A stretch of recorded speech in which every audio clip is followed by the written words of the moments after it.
สบายดีมื้อนี้เขามีภารกิจมาเลาะป่าเพื่อที่จะล่านกอุปกรณ์ที่เขานำมามีดังต่อไปนี้1นี่2นี่3นี่4นี่สิ่งที่5คือสิ่งที่ขาดบ่ได้คือ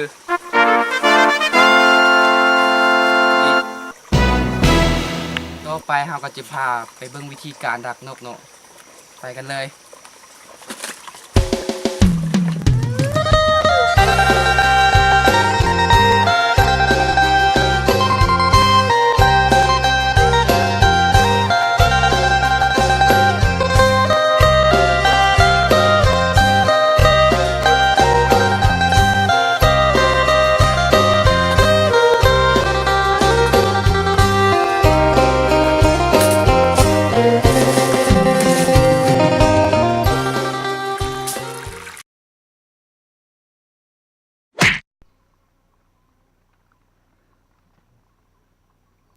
เอาตอนนี้เขาก็กำลังใส่ตังเนาะดักนกอยู่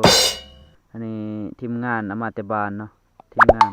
ชื่อลิโก้เนาะว้าวส่วนลิ้นทองก็ใส่แล้วเนาะกันยืนเผาหมูเนาะตอนนี้กำลังเบิ่งเวลาเขาใส่กันใส่จังใดเนาะ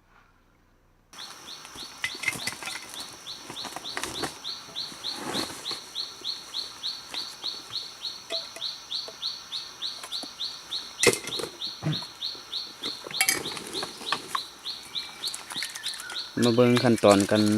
ดักนกบ้านเฮาเอิ้นว่าใส่ตังเนาะ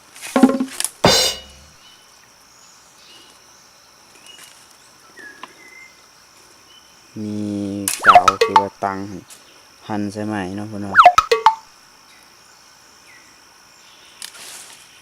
คือปิงใส่หมูน่ะ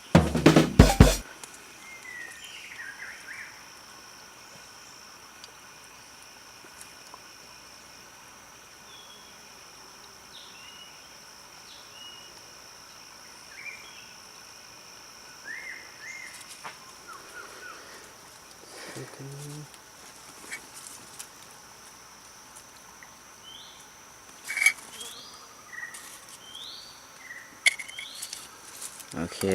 สำเร็จเนาะเราเจอกันเวลามายามจังเนาะตอนนี้เราจะไปพักพรไปถ่าไปสันไปเวลานกมาถึกเราจะมาเจอกันอีกเทื่อนึงเนาะไปกันเลย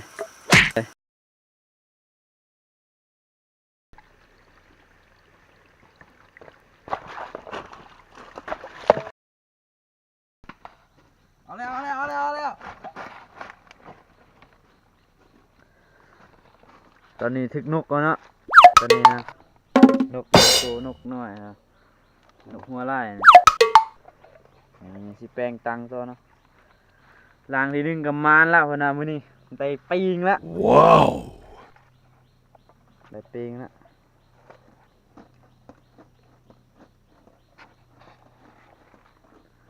ไปลางที่สองตัวเนาะลางที่สองเนาะกำลังย่างไปเบิ่งลางที่สอง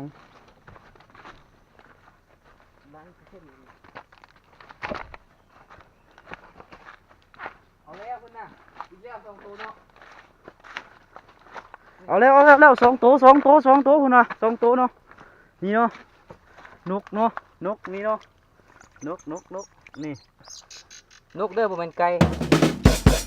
ถึงแล้วตัวเนาะน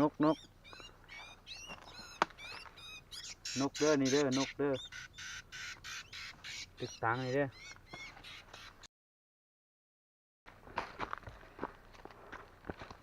ถึงแล้ว2ตัวนี่นกควกอันนี้นกควกอันนี้นกยังวะหูชื่อ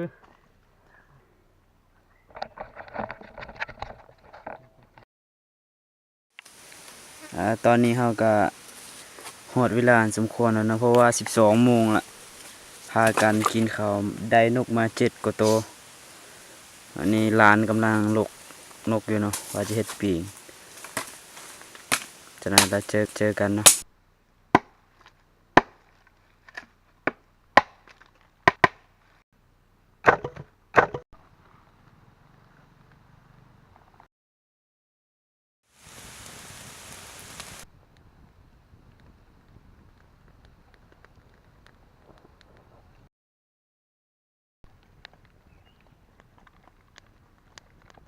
การ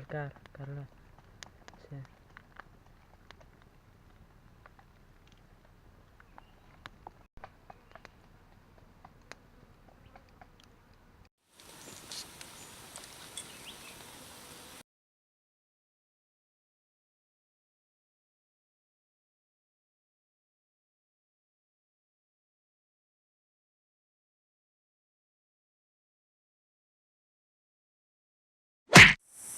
คลิปนี้ก็ได้จบลงเพียงเท่านี้ครับ